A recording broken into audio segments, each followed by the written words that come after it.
what is apologetics? Maybe you've heard that word before, Christian apologetics. And this word comes from the Greek word apologia.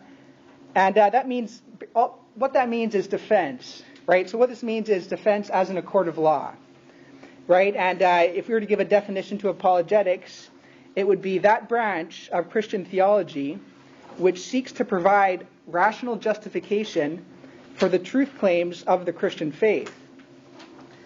This is what we mean by apologetics. So defense as in a court of law, giving a defense, giving a reason for belief in God. Right now, the Bible actually commands us to have such a case ready to give any unbeliever who wants to know why we believe what we do or why a Christian believes what they do. 1 Peter 3:15 says, "Always be ready to give a defense to anyone who asks you for the reason of the hope that is in you, and do this with meekness and fear, or gentleness and respect." Now, the word defense in this verse is the Greek word apologia. So always be ready to give an apologia, a defense to anyone who asks you a reason for the hope that is in you. Right? And that's what apologetics is. It's something that is the Bible commands Christians to engage in on some level. And when we talk of apologetics, or you might hear an argument for God's existence, we don't mean fighting with someone or being argumentative or something like that. You can argue with someone without being argumentative, which is why this verse says with gentleness and respect in the New King James Version. Right? So by an argument for God's existence, we mean a series of statements or premises that logically lead to the conclusion that God exists. Right? That's what we mean by an argument for God's existence, not fighting with someone, not throwing insults at them or something like that, but giving some reasons. All right, so what are the conditions for a good argument?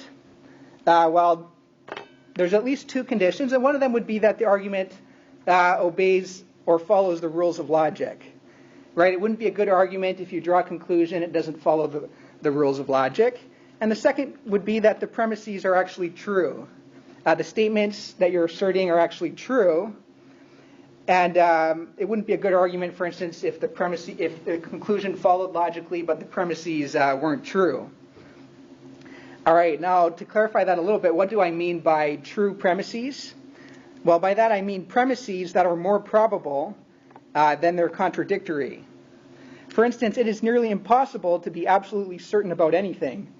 And skeptics may want this level of confidence of knowledge, but all we need to do is show people is that this criteria, the criteria of certainty, is far too restrictive.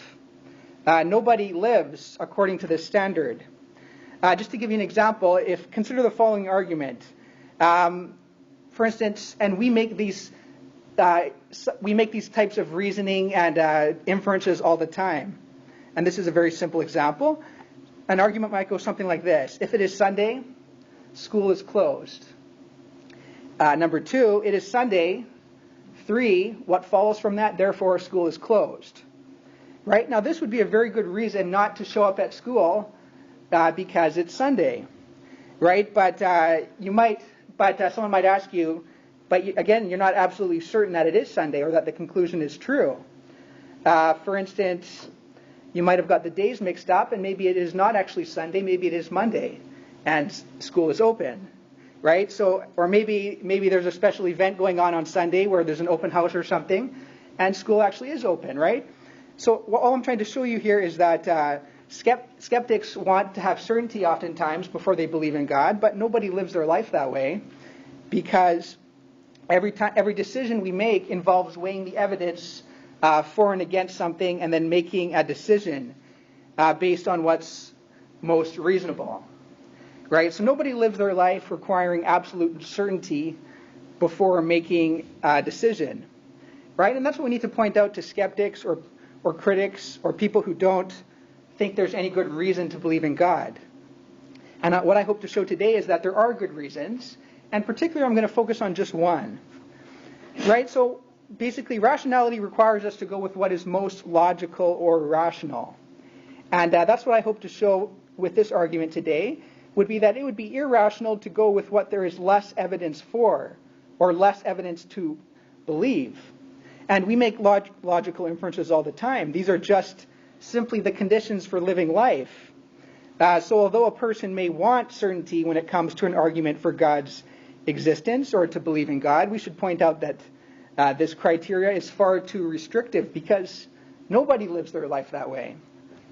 We are constantly weighing the evidence for and against and basing our decisions on what is most probable.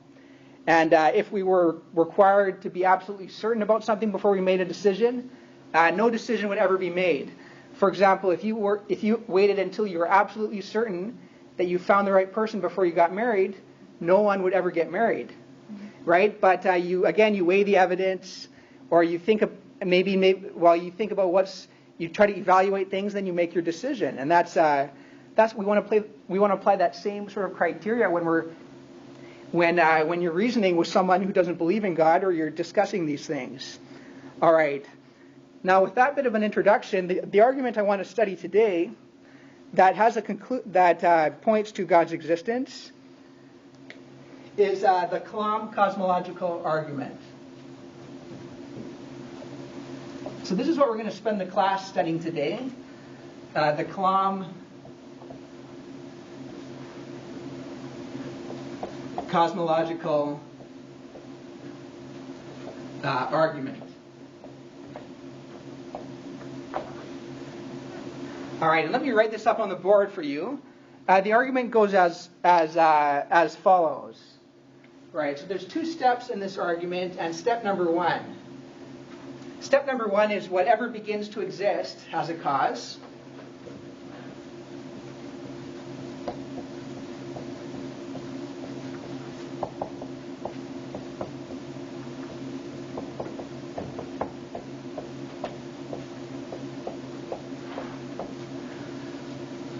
Step number two is the universe began to exist.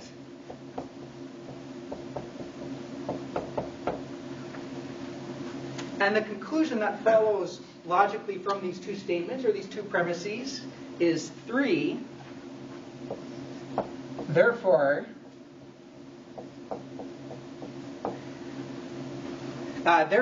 the universe has a cause.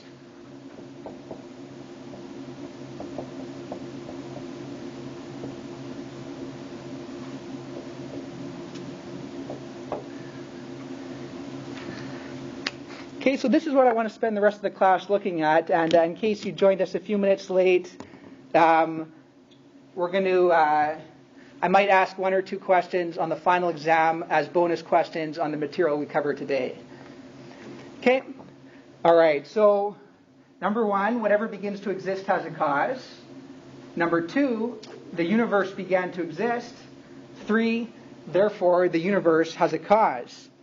Now, this is a logically airtight argument, and what that means is if the two premises are true, that is, if 1 and 2 are true, then the conclusion follows necessarily by the very rules of logic.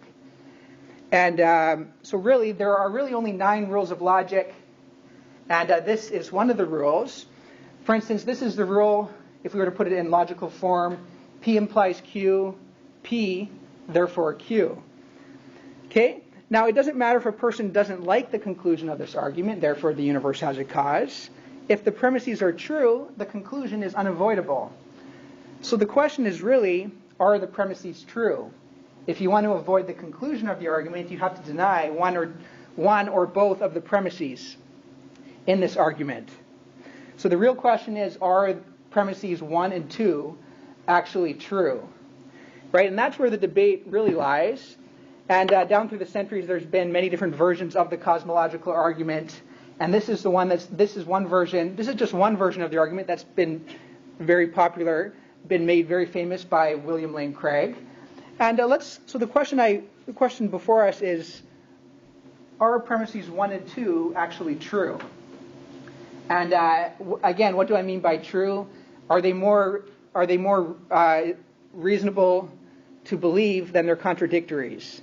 Right? We don't require 100% certainty because we don't have that type of certainty with anything.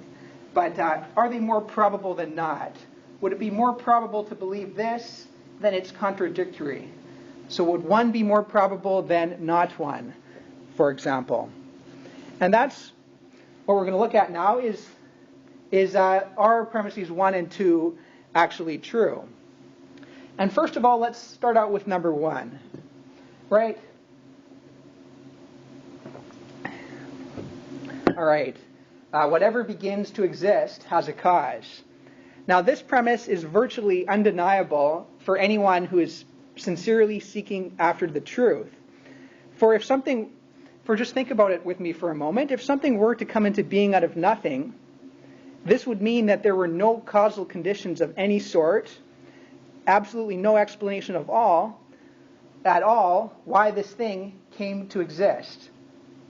Right? And this is the law of cause and effect. And there's 3 points that I want to go through here. Number 1 would be something cannot come from nothing. This is really a fundamental principle of metaphysics. And by metaphysics, it means beyond physics, rules that govern all of reality, all modes of existence. The claim that something can come from nothing is really something that's worse than magic. I mean, if you were to think about this with me for a moment, if you've ever seen a magic trick, for instance, the trick that everyone's familiar with, or you've seen whether you've seen it or not, but the magician pulling a rabbit out of a hat.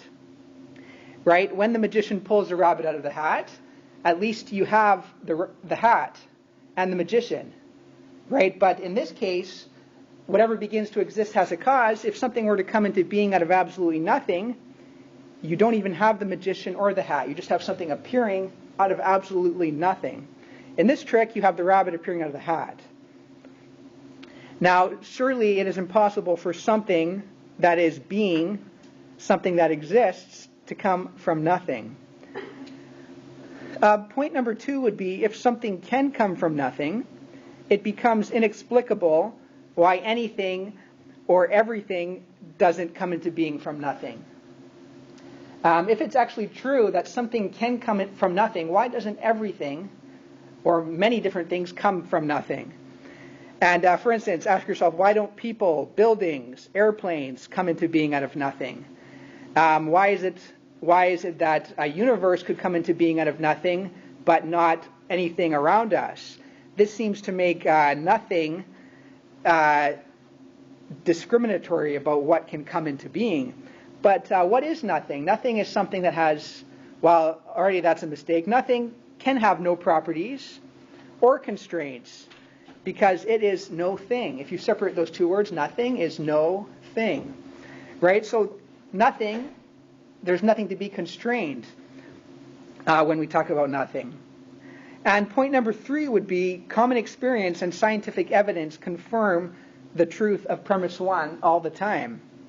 So this premise, whatever begins to exist has a cause, is constantly verified and never falsified. Everything we see around us began to exist and has a cause.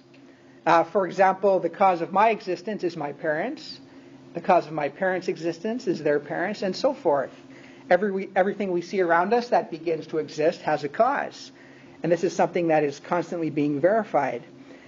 And to suggest, though, that something could come into being without any cause whatsoever is truly a remarkable claim. And it is actually hard to understand how someone committed to modern science, and that's a lot of times what secularists like to portray themselves as, someone committed to modern science could deny premise 1 as being more plausibly true in light of the evidence. It's quite remarkable how someone could deny that premise when everything we see around us began to exist and therefore has a cause. Now, if the alternative to theism or belief in God is that things can just pop into being uncaused out of nothing, then we can put it to rest forever that theists or those who believe in God are more irrational than atheists who do not believe in God. Because what could be more irrational than believing something could come into being without any cause whatsoever? Now, there could be some objections that someone could raise to premise number one. For instance, you might have heard things like, in physics, particles can come into being out of nothing. And these are so-called quantum fluctuations. And the point to point out here is that this is a deliberate misuse of science by popular shows on the Discovery Channel or in popular magazine articles. Because when particles originate or fluctuate into being out of the vacuum, they are fluctuating into existence out of the vacuum energy. And the vacuum itself in physics is not nothing. It is, in fact, something. In modern physics, the vacuum is a sea of violent, fluctuating energy endowed with physical structure and governed by physical law. So it's not nothing. The quantum vacuum is something that is very, very active. And we tend to think of the vacuum as being nothing, as void of any type of material, just empty space. But modern physics tells us that empty space is not, in fact, nothing. Now, the word nothing in English isn't the name of something. For instance, if I say I had nothing for lunch, I don't mean that I had nothing. I don't mean that I had something and it was nothing. I mean that when I say I had nothing for lunch, I mean I did not have anything for lunch. I had no thing for lunch. This is where people are misusing the word nothing. Nothing has no reality. Nothing really means no thing or not anything. There is not something which is nothing. Rather, nothing is the absence of everything and has no properties, no constraints, no potentialities, because it is not anything. And this is something that often gets garbled in a lot of popular scientific literature, trying to convey deep physical ideas or the leading theories in physics to the popular culture. They end up misrepresenting these theories. So nothing is a term of universal negation. It means, like I said, not anything, and we all understand that. Now, let me jump to another objection. There's several I could go through here, but let's just look at a couple. Someone might say, well, whatever begins to exist has a cause, and they say, now what about God? If everything that begins to exist has a cause, they say, why doesn't God have a cause? Or what's the cause of God's existence? And somehow when this person says that, they think they have defeated premise one, because obviously God can't be excluded from this principle, otherwise it wouldn't be true. Now, what we can point out is that this response misunderstands the premise altogether. This premise, if you look at the way it's very carefully worded, it says only things that begin to exist have a cause. If something that didn't begin to exist, or something that was eternal, wouldn't need a cause and would therefore be excluded from premise number one. And this is not special pleading for theism or belief in God, because this is something that atheists down through the centuries have typically asserted, that the universe just exists eternally and is uncaused. Right? So that is just a misinterpretation of premise number one, a misunderstanding of premise number one. We're not saying that everything that exists has a cause. We're saying that everything that begins to exist has a cause. All right, so this one, like I say, is pretty uncontroversial. Most people are not going to argue with you over premise number one, because anyone who's sincerely seeking the truth, it's very, very hard to see how you could deny this. I mean, maybe if we're not 100% certain of this, and a lot of us want to say we're 100% certain because it just seems so intuitive, premise number one. But even if we're not 100% certain and we can't claim that we're 100% certain, what is more probable? This premise or its contradictory? The contradictory would be whatever begins to exist does not have a cause. Now, what's more probable, that premise or this one right here? And just leave it up. We just have to leave it up to people to determine for themselves what they think is most probable. Right? So I think the real debate is over premise number 2, that the universe began to exist. Did the universe begin to exist, and is there any reason to think so? All right, so for this, I want to look at a few different reasons why premise number 2 is more probably true than its contradictory or its opposite. And I'm going to look at 2 philosophical arguments and 2 scientific arguments to support premise number 2. Okay, and the first philosophical argument would go something like this. An actually infinite number of things cannot exist. So I'll say that again. An actually infinite number of things cannot exist. Now, if the universe never began to exist, that means that the number of past events prior to today is actually infinite. Think about this with me for a moment. If there's no beginning to the universe, it just keeps going back and back forever, that means that the number of past events in the history of the universe is actually infinite. But mathematicians recognize that the existence of an actually infinite number of things leads to various contradictions and absurdities. And to see this with me, let's look at one of the arguments by German mathematician David Hilbert. And he is perhaps one of the greatest mathematicians of the 20th century. And he was someone who understood the infinite very, very well. So to illustrate the absurdity of the actual infinite, he imagines a hotel with an actual infinite number of rooms in it. And moreover, so there's a hotel with an infinite number of rooms. For instance, if you were to think there was 1,000,000 rooms, there's 1,000,001, and so forth. The number of rooms are actually infinite. And then he asks us to imagine that each one of those rooms has a guest inside of it. So the hotel would be fully occupied. There would be a person in every single one of the rooms. Okay, so we have a hotel with an infinite number of rooms. Every one of those rooms has a guest inside of it. Now suppose that someone came and wanted to check into the hotel. They would come to the front, and the manager, on one hand, the hotel is full, but let's say he wanted to accommodate an extra guest to increase the revenue. So all he would have to do is take the guest in room number 1, move him to room number 2, take the guest in room number 2, move him to room number 3, take the guest in room number 3, move him to room number 4, and so forth, all the way out to infinity. And then there would actually be an empty, then room number 1 would actually be empty because he's moved whoever was in room number 1 out of room number 1.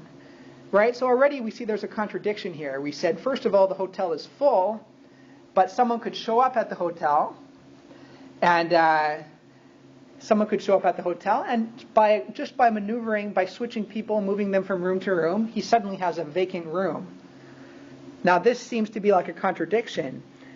Now, additionally, if the hotel manager wanted to accommodate an infinite number of guests this way, he could also do it the exact same way. Let's say, again, the hotel is completely full. There's a person in every single one of the rooms. And let's say an infinite number of people show up and want to check into this hotel. Well, all you have to do in that case is move whoever's in room number 1 to room number 2. Whoever's in room number 2, move them into room number 4. Whoever's in room number 3, move him into room number 6. Whoever's in room number 4, move him into room number 8, and so forth and so on, all the way out to infinity. And all of a sudden, all the odd number rooms become vacant, all the way up to infinity. And now there's an infinite number of rooms that are vacant, and an infinite number of new guests can check into the hotel. Right? So this is a blatant contradiction, because if the hotel is full, that means there are people in every single one of the rooms. Yet, at the same time, we can still check in an infinite number of people. Now, someone might say, as an objection to this argument, that an actually infinite number of things can exist.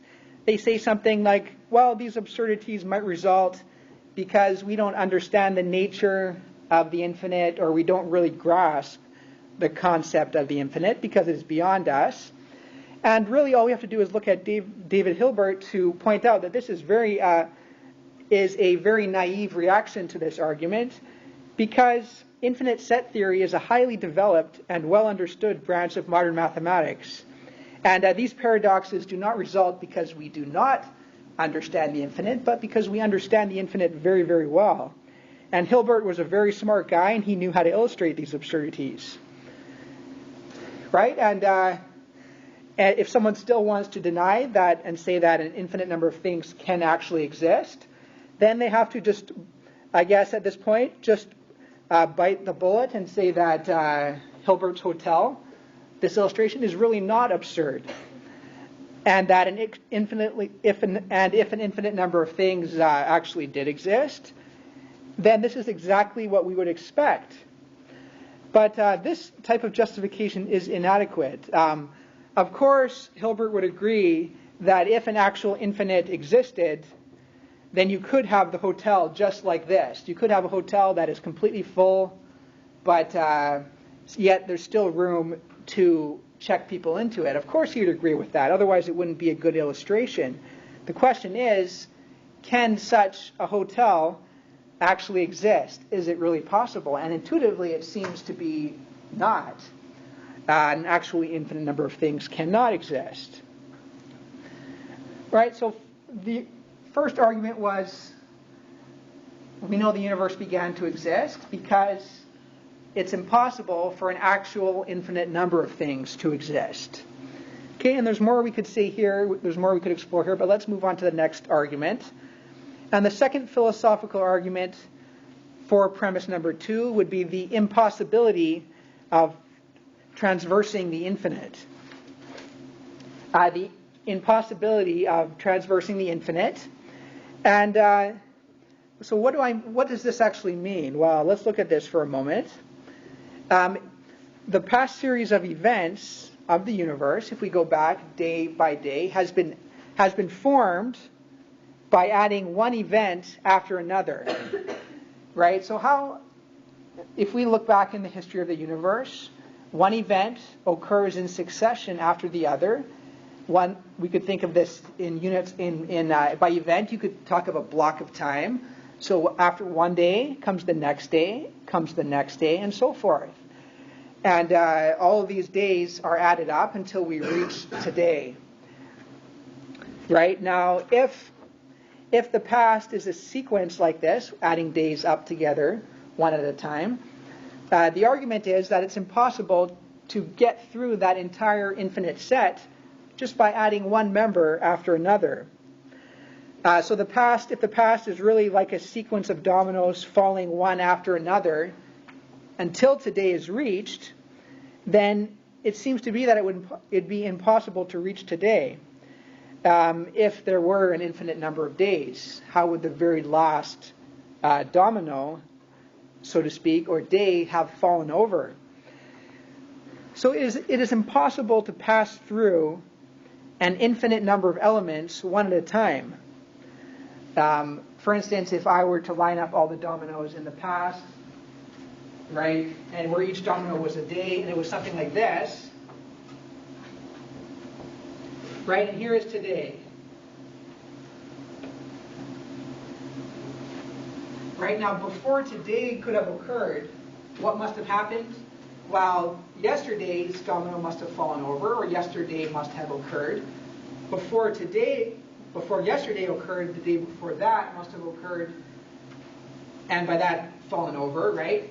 And so forth and so on. You keep going back.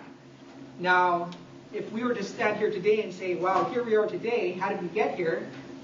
That would mean this domino must have fallen, and this one, and so forth and so on, all the way back to infinity. So the question is really, how did we get to today then? If the past is actually infinite, how did we actually make it to today? And to illustrate this again, try counting to infinity. right? This is really the idea here. Try counting to infinity. Or equivalently, try counting down from infinity, right? So this is what this domino illustration is supposed to represent here. Try counting down from infinity. So the last number you would count would be 0, right? Counting down from infinity, the last number you would count would be 0. But before you could count 0, you'd have to count -1. Before you would count -1, you'd have to count -2. Before you counted -2, you'd have to count -3, and so on all the way back to infinity. So let's say that someone claimed to have finished counting down from infinity today. So he'd been counting down and he finally reached 0 today. So -3, -2, -1, 0. He's finished. Now we could ask the question, well, why didn't he finish yesterday? If he's had an infinite amount of time to count, why didn't he finish yesterday? Or the day before that? Or the day before that? And so on back into the past. If he had infinite time, we can see that he should have finished at any point in the past. So therefore, as we go back in time, he must have finished counting at every point, which contradicts the hypothesis that he has been counting from eternity past, and therefore the past must be finite. Okay, now that's again. There's much more that we could say here, and we could spend much more time. But let's move on to the next argument here. And these are something that have to be thought about for a while. These philosophical arguments, but it turns out that these are two independent reasons, and they're very, very powerful for showing us that the history of the universe must have been finite. Two independent reasons, but they're very, very strong reasons and very, very hard to deny. The next two arguments to support number 2 would be scientific arguments. And scientific argument number 1 would be the expansion of the universe. All right. Now, strong evidence has emerged in just this past century, in the 20th century, that the universe is not infinite in the past, but actually did have an absolute beginning. And through history, people thought the universe as a whole was static or unchanging, and this was commonplace all the way up until the last 100 years. But in 1917, when Einstein began to apply his theory of gravity to the universe as a whole, he found something that was very, very much off with his theory, or something that was very, very awkward, a very awkward dilemma. His equations predicted that the universe was either blowing up like a balloon or collapsing down upon itself. And this was very uncomfortable for him, so what he did to fix this was he solved this problem by actually fudging his equations and adding this term called the cosmological constant. And this term essentially allows the universe to walk on a tightrope, essentially on a balance, right, between expanding into the infinite or collapsing down into a single point. As you could see, so walking this tightrope between exploding or imploding, this is an incredibly unstable state. It's just in the balance between these two. So this is what the theory predicted, and he was trying to avoid this. Now, in 1920, Russian mathematician Alexander Friedmann and Belgian astronomer Georges Lemaitre, they took Einstein's equations and were able to craft a model of the universe that predicted the universe was expanding. Now, this has been what has eventually came to be called the Big Bang theory, or the Big Bang model. And at first it faced harsh criticism, and people didn't want to accept it, but has become more and more accepted now as the best theory we have for the universe as a whole. In 1929, American astronomer Edwin Hubble, through his observations at the Mount Wilson Observatory, he made a remarkable discovery that supported this theory of an expanding universe. He found that the light from distant galaxies appears to be redder than it should be. And this redshift is most plausibly explained by the fact that the galaxies are all moving away from us. And the light that we see from them is actually a little bit redder than it should be if they were stationary. Now, this was a remarkable discovery, and Einstein didn't want to believe it at all, so he actually traveled to Mount Wilson Observatory and had to see it for himself before he would actually accept this, that the universe was expanding.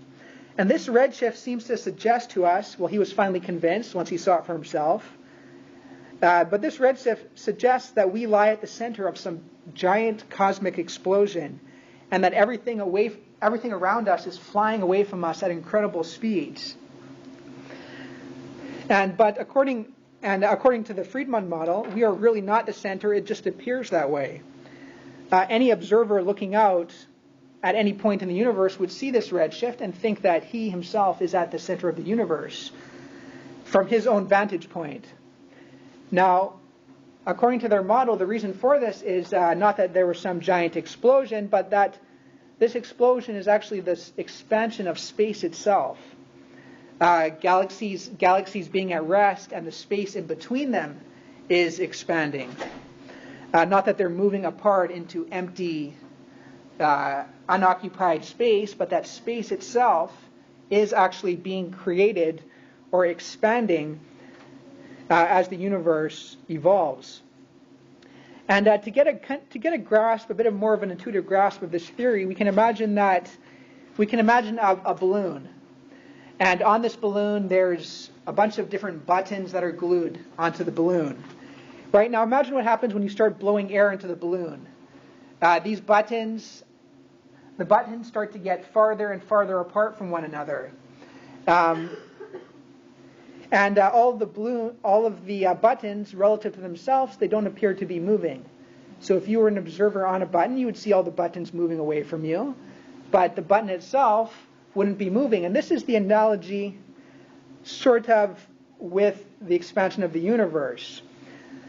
If the 2D surface of the balloon is an analog to the 3D surface, the buttons represent the galaxies in space. Now, these galaxies are actually at rest, but space itself is expanding in between them. And just as no button can claim to be the center of the balloon, if you're only restricted to living on the two-dimensional surface of the balloon, no one in the universe can claim to be at the center of the universe, because the universe is expanding in the same way that the balloon is expanding, because we can't get outside of our three-dimensional space. Now, eventually this model, like I said, became to be known as the Big Bang model. But this is unfortunate because this is somewhat of a misleading name, and even more today so, it's more of a misleading name, the way people misunderstand this, because this seems to suggest that we want to think of some explosion. When you hear the term Big Bang, you think of some explosion where we picture galaxies at some central point, some super dense pellet of galaxies, and everything expanding, of those galaxies expanding apart. But what the theory is actually something radically different than that idea altogether. The Big Bang did not occur at some point in space. The Big Bang was the explosion of space itself. It was space itself expanding, not material or a super dense pellet of material and galaxies just blowing up and filling up space, but rather it was the expansion of space itself. So as we trace this expansion back in time, everything gets closer and closer together.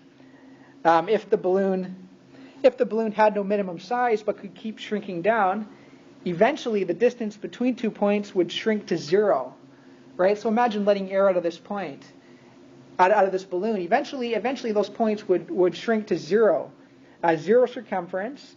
And this is the analogy with the Big Bang model. According to the model, this would happen as you trace back in the history of the universe. Eventually, you would get to a point where the space between 2 points is actually zero. And you could not go back any farther because this is literally the beginning of space and time. So if we trace the expansion of the universe, picture the universe, space itself expanding. If we trace that back in time, you reach a point where where the distance between any 2 points actually reaches 0, and you can't go beyond that point. This is called the space-time boundary, because that's the point where there was nothing beyond, there was no material universe beyond that point. And there is very strong evidence. This is what the theory predicts. The Big Bang theory predicts the universe began to exist. Now, I've already mentioned some of the evidence that points that this theory is actually correct. And in the scientific community, it is more or less universally accepted. And this is the best theory we currently have.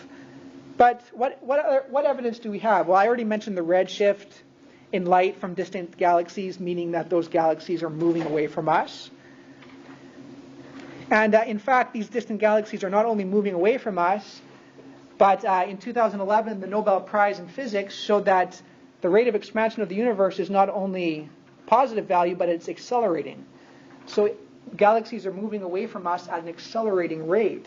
That is, every moment, every year, faster and faster. As number 2 would be, that points to the beginning of the universe, is the nucleosynthesis of the light elements in the universe. If we look at the composition of the universe, there's a lot of very, very light elements, like helium would be an example. And this points to that these elements were formed in the very early moments of the universe, when the universe was in a very hot and dense state. That's the only way we could have so many of these light elements. And then one of the strongest evidence is what's called the cosmic microwave background radiation. Now, this is another piece of evidence that was originally discovered in 1965 by 2 scientists working at Bell Labs. And what they discovered was that the universe is bathed in this radiation. Anywhere you point your telescope, there's microwave radiation that bathes the sky, no matter where you point your telescope. And the way we can think about this is sort of that it's like the afterglow of some giant explosion, right? We see this radiation that permeates all of space. And this is very strong evidence that the universe began with a very early, hot, dense state and then exploded into being from that. And in fact, well, is this theory really, is there really controversy in the scientific community? Well, not really, because all the evidence we have, we don't fully understand the model, but all the evidence we currently have points to the fact that the universe began to exist. Not some of the evidence, all of the scientific evidence we currently have points to a beginning of the universe. So that's what makes the Big Bang model so startling, is that as we trace the origin of the universe back in time, we reach a point where the universe did not exist. And this is very strong evidence that the universe is not eternal in the past, but began to exist at some point in the finite past. And this is the second premise of the Kalam cosmological argument, that the universe began to exist. Right? And very briefly here, the other scientific argument, very briefly here, I don't have time to go into here, but is the second law of thermodynamics. And this is one of the strongest, this is one of the most established laws in all of science, and it points to the fact that the universe has not existed for past eternity, but must have began to exist. And if you want to know more about that, you can come and talk to me, but let's move on from there, and we'll actually get to that at some point if you're taking the course in after Christmas. Second law of thermodynamics. Right? So now let's take that together. So now we have actually good reason to believe that the second premise is actually true, or at least there is, again, are we absolutely certain that premise 2 is true? Well, no. But there is very good evidence to believe that it is true. So taken together, 1 and 2, it logically follows that, therefore, the universe has a cause. Now, let me point out a few things here. What can we learn about the cause of the universe from these 2 premises? Well, we can learn the cause must be uncaused. It must be uncaused because an infinite series of causes is possible. Therefore, this first cause was the first uncaused cause. Secondly, it must be timeless. This cause of the universe must be timeless because it created time and is therefore beyond time. It must be spaceless because it created space and is therefore beyond space. It must be immaterial because it can't be made of material constituents and energy because it created matter and energy. Secondly, or additionally, it must be enormously powerful because it created all matter and energy out of nothing. And lastly, it must be personal because it decided to create rather than not to create. Now, these are a lot of the attributes that the Christian believes that God has, namely uncaused, timeless, spaceless, changeless, immaterial, enormously powerful, and personal. And this is why it says in the Bible, for instance, in Psalms, that the heavens declare the glory of God and the firmament shows His handiwork. The heavens declare the glory of God, and a lot of times people might want to dispute the Big Bang Theory, but that very clearly points to God in nature. And then also in Romans, it says, "For since the creation of the world, His invisible attributes, namely His divine power and Godhead, are clearly perceived by all people so that they are without excuse. For since the creation of the world, His invisible attributes are clearly seen so that they are without excuse." And we see that this is just one example. And I went through a lot today, and we could look at this. But this is just to give you a flavor of some of the arguments that are out there. There is a lot of good reason to believe that God exists, and nature points to that fact.